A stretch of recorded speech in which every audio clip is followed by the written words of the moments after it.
aoka iara-mivavaka isika rehetra ry Jesosy Tompo misaotra anao zahay amin'ny alehibeny fitiavanao anay ka mampianatra anay sy mitarika anay hanana ny fiainam-bavaka dia ny vavaky ny finoana. Misaotranao zahay manitsy anay amin'ny herin'ny teninao sy ny fanahinao masina ka misakana anay tsy hiaina ny fivavahana sandoka ary faly zahay fa ianao manitsy ny dianay ka tsy mamela anay hiankina amin'ny fanirian'ny fonay fa mitarika anay hatoky izay lazay ny teninao ary hiandry manantena ka mandray amin'ny fisaorana ny fanomezanao feno sady ampy. Amin'ny anaran'i Jesosy Tomponay no naovana izany vavaka izany.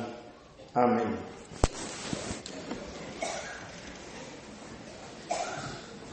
Ny tenin'Andriamanitra izay anjarantsika amin'izao alahady 5 manaraka ny Pasika izao ry havana dia nalaina avy amin'ny filazantsaramasina araka ny Matio 9 ny 5 ka hatramin'ny 7:10.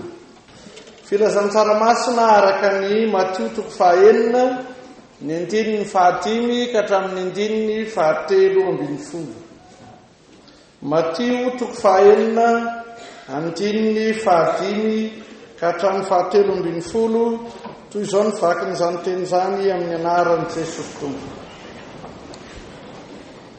Ary raha mivavaka ianareo, aza mbao tahaka ny mpiatsara velatsihy, fa izy tiany mivavaka mitsangana eo amin'ny sinagoga sy eo anjoron-dalana ahitan'ny olona azy.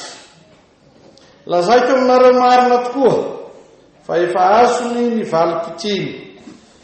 Fa ianao kosa raha mivavaka dia midira ao amin'ny efitranonao, ary efa voarindrinao ny varavarana dia mivavaha amin'ny rainao izay ao amin'ny mangingina, ary ny rainao izay mahita ao amin'ny mangingina no hamaly ianao.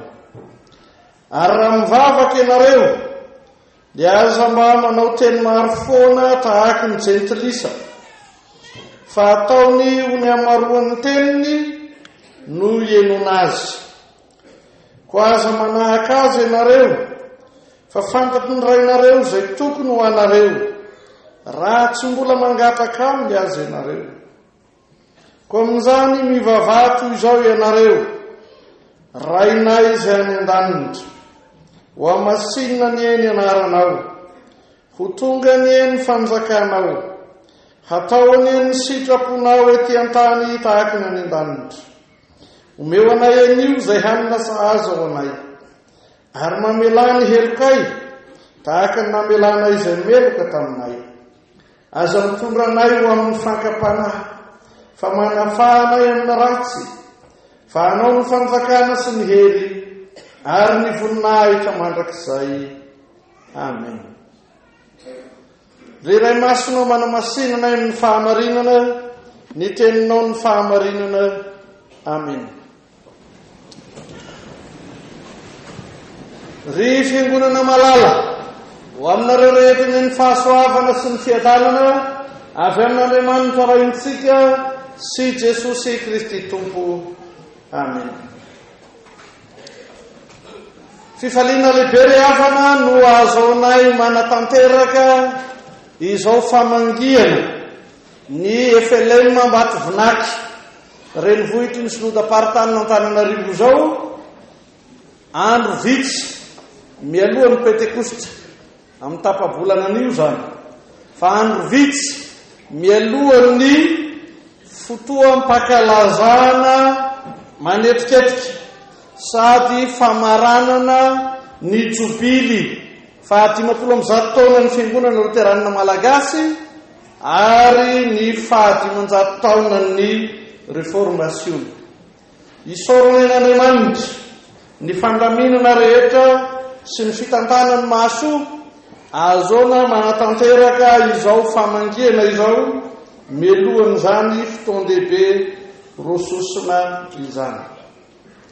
Amin'izao andro iainantsika izao dia miamaro sy mitombo isanandro ireo mpaminany sandoka. Tondroina hoe mpaminany sandoka ireo rehetra milaza fa mitondra ny tenin'Andriamanitra ho an'ny vahoaka hanolotra sy hanome fiadana, kanjo sy mitondra ny tenin'Andriamanitra araka ny sitrapon'Andriamanitra, fa mampianatra ny tenin'Andriamanitra araka ny sitrapon'ny tenany ho an'ny tombontsoan'ny tenany ary tena entina mamita baoka. Mpaminany sandoka no ilazany tenin'Andriamanitra ireny sokajin'olona ireny. Eny mpaminany sandoka no anoroan'ny fiangonana ireny sokajin'olona ireny. Fa etsenkilany dia tsy ny mpaminany sandoka ihany no maro, fa maro mihoaka lavitra no ireny ny mpivavaka sandoka na ny fivavahana sandoka, ary misy vitsivitsy amin'ireny tondroiny ny tenin'Andriamanitra izay anjarantsika eto androany. Fa sy ny fanondroana ireo mpivavaka sandoka sy ny fivavahana sandoka no ventin'ny afatra, fa ilaintsika ho fantatro izany isiny ny fandinihan-tena ataontsika tsirairay sy isian'ny fananarana mba amin'ny fampianarana ho an'izay rehetra mila izany. Fa ny ventiny amin'ny hafatra dia manondro mazava ny amin'ny atao hoe vavaky ny finoana, ary mitarika sy mitaonantsika hiaina izany vavaky ny finoana izany atao eo amin'ny fiainantsika isanandro. Fivavahana sandoka ataon'ireo mpivavaka sandoka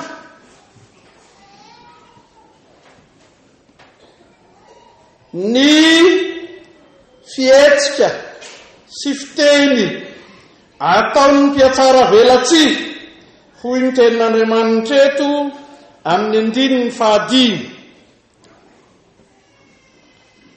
Ny mpiatsara velatsy dia mpivavaka sandoka manao fivavahana sandoka satria izay heveriny ho vavaka dia ny fisehoana eny masombahoaka, ka na ny fiteny izay ataony na ny fietsika izay ataony dia fisehoana ivelany ihany. Amin'izay ieverany ny tenany sy angatahany ieverany olonazy dia toy ny hoe miresaka amin'Andriamanitra izy na mifanerasera amin'Andriamanitra izy, fa amin'izay tarihany fony azy sy amin'izay anatanterahany zany amin'ny fiainany dia fisehoana ivelany zany, na amin'ny teny izay ataony toa teny mahafinaritra sy mahataona, na amin'ny fietsika izay ataony toa maneho sy milaza fahamontinana. Eny tondroiny fahamasinana azy kanjo tena fiatsaram-belatsy. Vakiny Jesosy bantsilana amin'izao toroteny nataony tena tendrombohitra izao, fa misy izany mpivavaka sandoka izany, misy izany fivavahana sandoka izany, ary mbola misy mandraka kehitriny aza.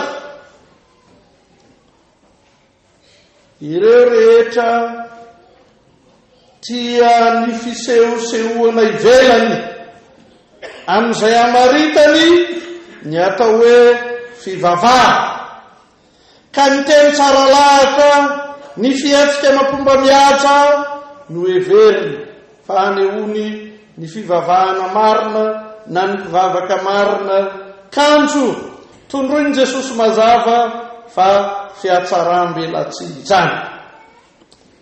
Fivavahana sandoka no ilazana koa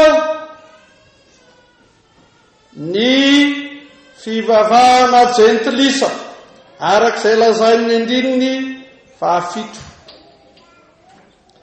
Eto dia ambara ny tenin'Andriamanitra mazava fa izay mameno ny fon'ny olona no mibaiko azy, ary ny teny rehetra ambarana ka mahalava resaka azy dia izay rehetra mameno ny fony. Fa izay mameno ny fony amin'izany dia ny herin'ny ota voalohany indrindra.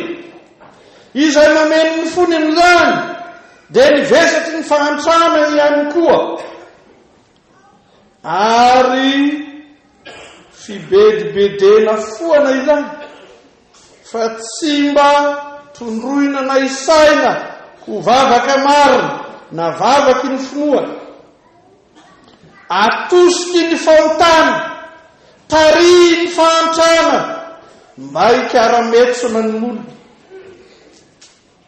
Fa tsy izany no fivavahana marina, tena fivavahana sandoka, fanao ny mpivavaka sandoka, ary tsy ny jentilisa any ivelan'ny fiangonana ihany no manao izany, fa na izay tonga aty am-piangonana aza dia mbola maro izay tarihan'ny fanirin'ny fony, baikoiny ny fahotana, gejainy ny fahantrana, ka totsy anapahataperana ny lisiky ny fahoriana atolotra eo anatrehan'Andriamanitra. Fa amin'izany indrindra no ampianaran'i Jesosy ka ilazany hoe aza manao tahaka izany ianareo. Amin'izany indrindra no ampianaran'i Jesosy ka ilazany hoe fantatry ny rainareo zay tokony ho anareo.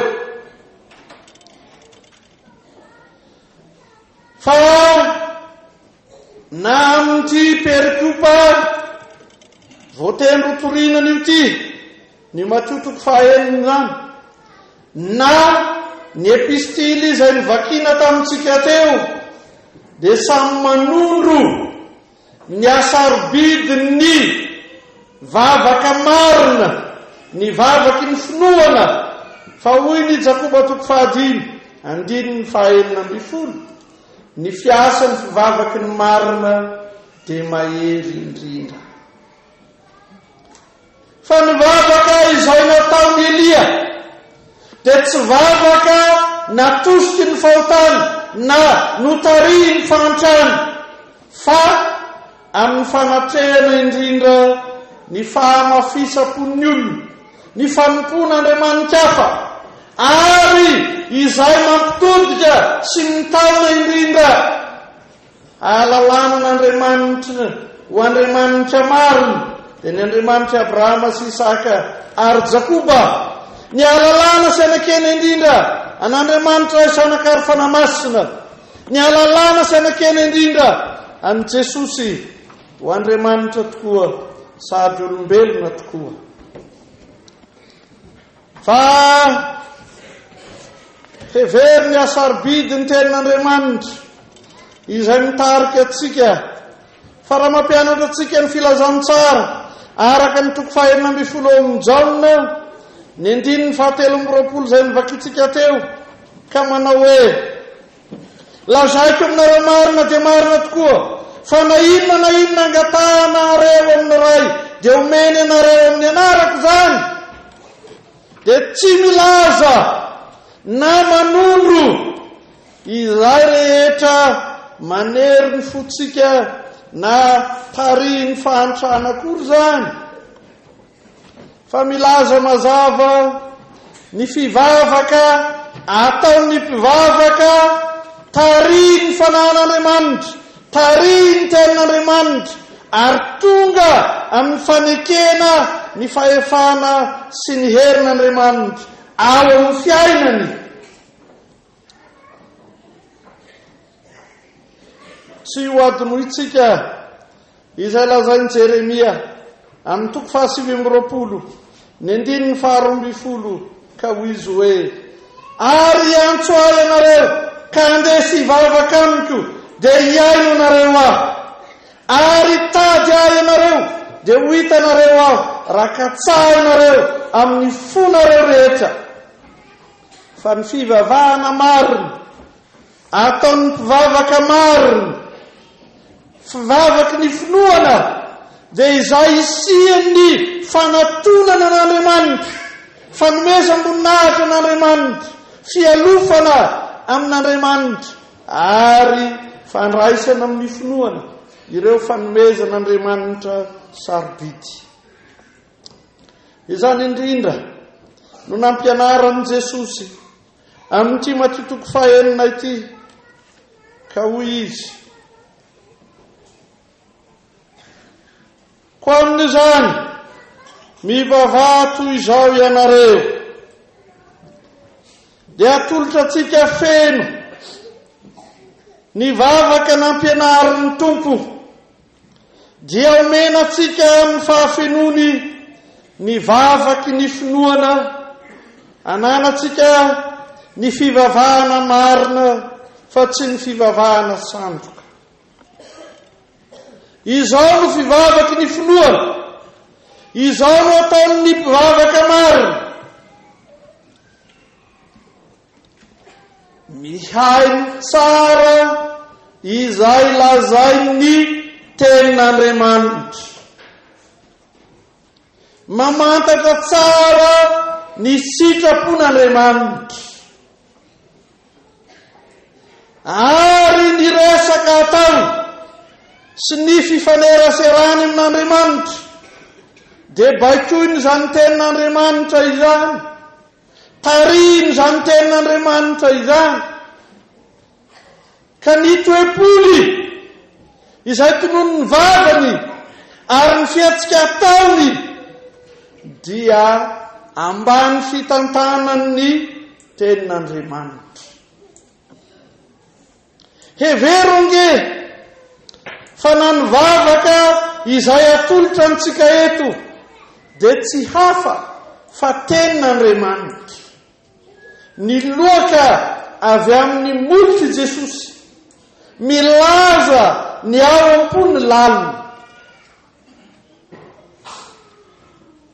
tsy teny lava fa raha mamitina azy Martin Luther dia milaza azy kohataka 7.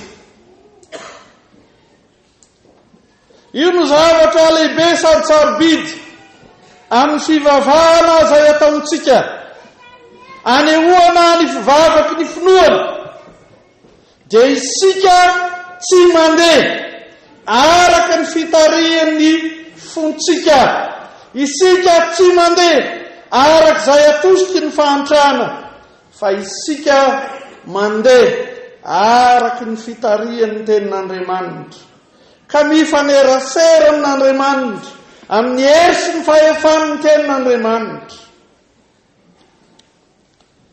Rafitinina ireo ataka 7 araka ny anazavany Martin Luther azy mitondra izao vavaka nampianarin'ny Tompo izao dia izao ny hataka telo voalohany ho amasinina ny eny anaranao ho tonga ny eny fanjakanao hatao any eny sitraponao ety an-tany tahaka ny any an-danitra dia vavaka ataon'izay mino fa manana ny heriny ny fiandrianany ny fahamasinany ny Andriamanitra izay tompoiny izay ankinany ka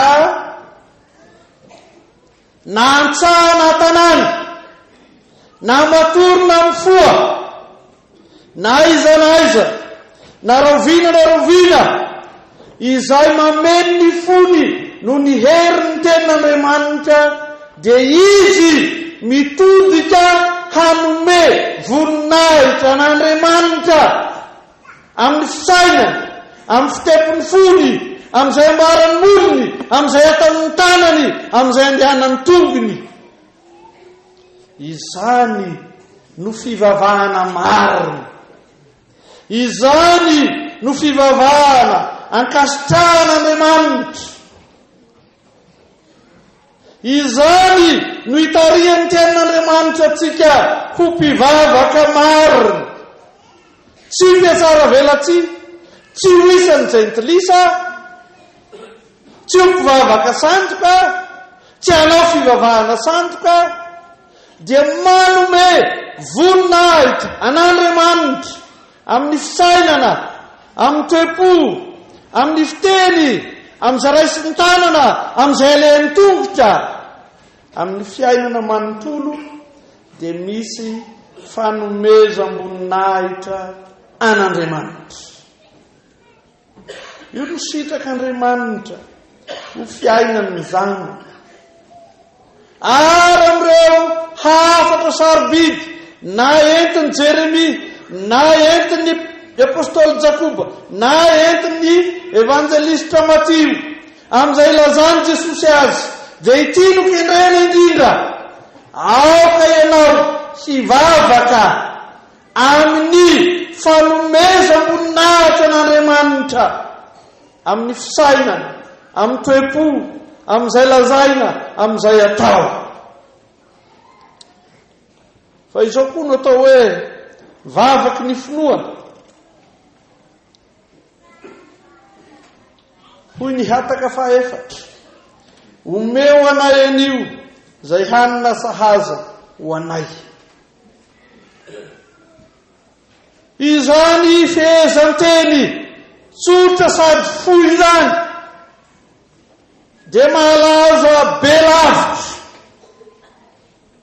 eny arivo mihoatra no ilay fikaramentsony fony mahantra fony mpalota tsy manana ny tenin'Andriamanitra tsy feno ny fanahy masin'Andriamanitra fa amin'izay amenoany ny fanahy masina ny fontsika amin'izay amenoany ny tenin'Andriamanitra ny fontsika amin'ny fiainantsika taria ny tenin'Andriamanitra dia tsy mba mitanisa zavatra maro fa milaza amin'ny fomba tsotra sady fohy amin'ny fifaneraserana amin'Andriamanitra ka milaza hoe omeo anay anio zay hanina sahaza ho anay ny fampianarany Martin Luther na ny fanazavany Martin Luther izany andininy tsoratra masina fohy amin'ny matotoko fahaenina andininy faraiky ambin'ny folo zany dia ilazany hoe io Andriamanitra ray sy zanaka ary fanahy masina izay antoninao iankofanao ivavahanao io dia manome teny say fanahy ary zavatra maro amin'ny tenanao io Andriamanitra ray zanaka ary fanahy masina zay atononao io dia manome vady hendry zanaka manoa. Io Andriamanitra zay atononao io dia manome izay rehetra ilaina amin'izao fiainana izao. Sy rano sotroy na mofo hoanina na lamba itafiana ihany, eny fa sokajiny hatramin'ny voninahitra izay atafin'Andriamanitra anao azy. Fanomezana tsy tambotononona, fanomezana tsy voatanisa, ary ampahany kely sady tsy inakory ireo fitanisana zay everinao atao eo anatrehan'Andriamanitra. Karaha milaza ny apôstôly Jaona manao hoe: lazaiko aminareo marina dia marina tokoa, fa na inona angatahanareo amin'ray dia omena anareo amin'ny anarako izany. Dia tsy milaza hoe tanisao ireto rehetra, fa ampahafantarin'i Jesosy hoe efa fantako na rainareo izay ny an-danitra, fa tokony ho anareo izany. Fa hoy ny apôstôly Jaona: mandraka ankehitriny dia tsy mbola nangataka na inona tamin'ny anarako ianareo, na dia mikarametsona, na dia manana lisitra lava dia lava, dia hoy izy: tsy mbola nangataka na inona tamin'ny anarako ianareo. Ny apôstôly Jaona mitatitra ny tenin'i Jesosy. Fa izao no tia nambara sy hotsindrina indrindra ry havana: tsy ny hamaroan'ny fitanisana izay manahirana anao no mahasarobidi ny vavaka na mahamarina ny vavaka, fa izao indrindra no tondroiny izany tenin'Andriamanitra izany.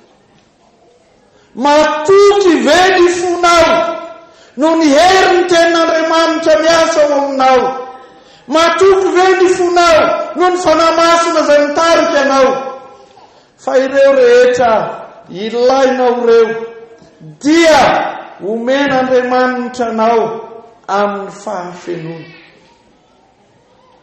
Matoky ve ny fonao fa ity Andriamanitra ray sy zanaka ary fanamasina zay ifaneraseranao sy miara-monina aminao ty, dia manao sy mahavita izany eo amin'ny fiainanao isan'andro.